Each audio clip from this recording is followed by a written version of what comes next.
What has been the focus of your discussions in New York? You've met with many world leaders, including U.S. President Barack Obama. I know security, investment, and even climate change has been on the agenda. But what do you think you've accomplished in these discussions?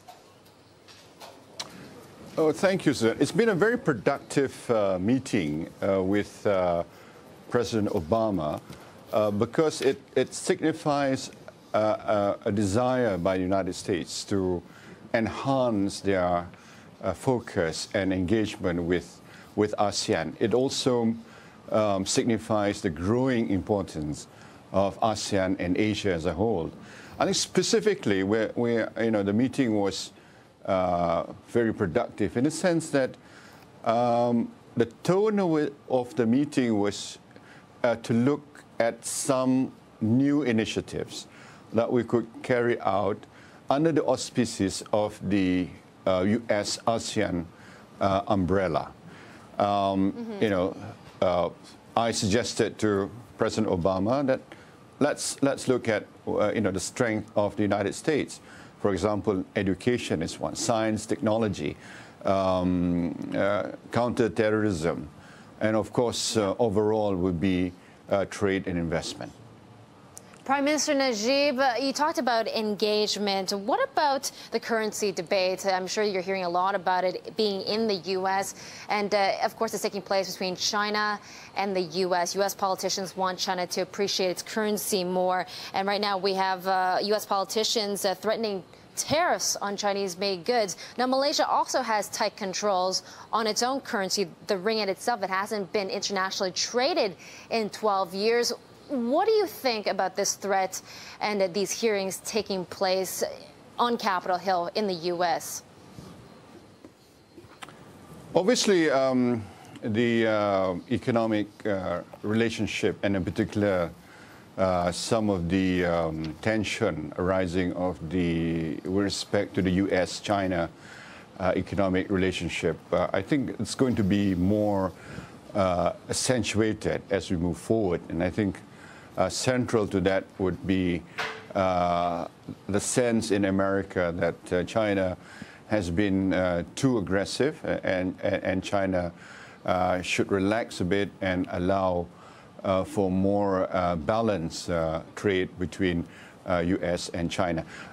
We hope that such differences in opinion could be a basis of consultation and even a deeper dialogue between the United States and China.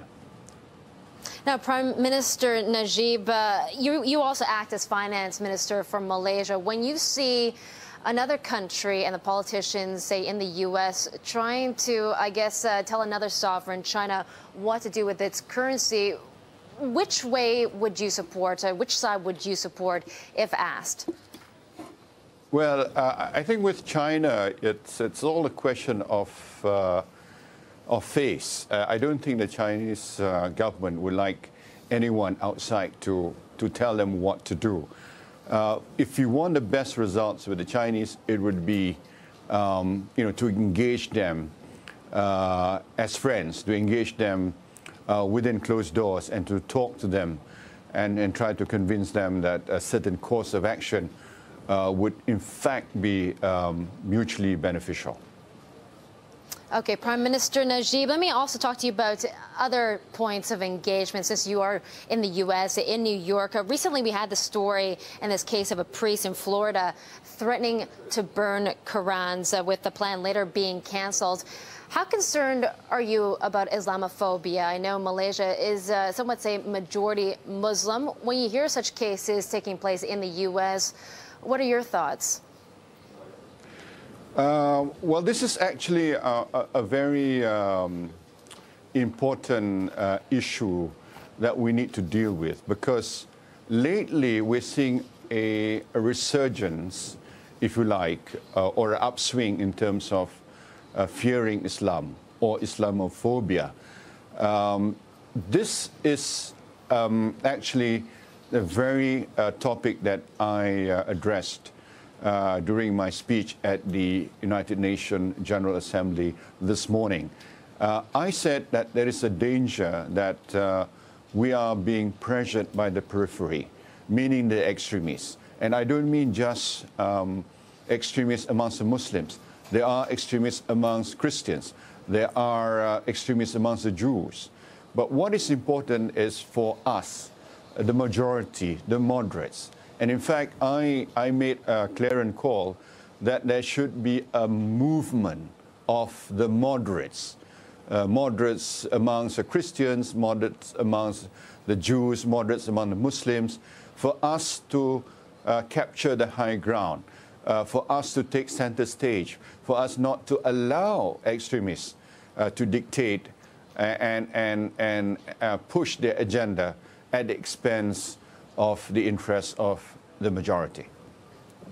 Now, Prime Minister Najib, how do you think President Obama has been dealing with Islamophobia? You commended his actions in dealing with the priests in terms of burning of Qurans, but what advice would you give him right now when people see President Obama being handcuffed, especially during these midterm elections, and him trying to help his fellow Democrats? Well, I commended him because I thought it's very morally courageous of him, to take that public position and knowingly that it might cost him in political terms. It is important for President Obama now to galvanize, the moderates, not only just within the party, but to be inclusive, to bring together the NGOs, to bring together, other social movements, so that more and more people will see that it is important for us to take a more moderate stance. Because if you take an extremist or an extreme position, then you are going to aggravate, the current situation. Okay, Prime Minister Najib, thank you for that.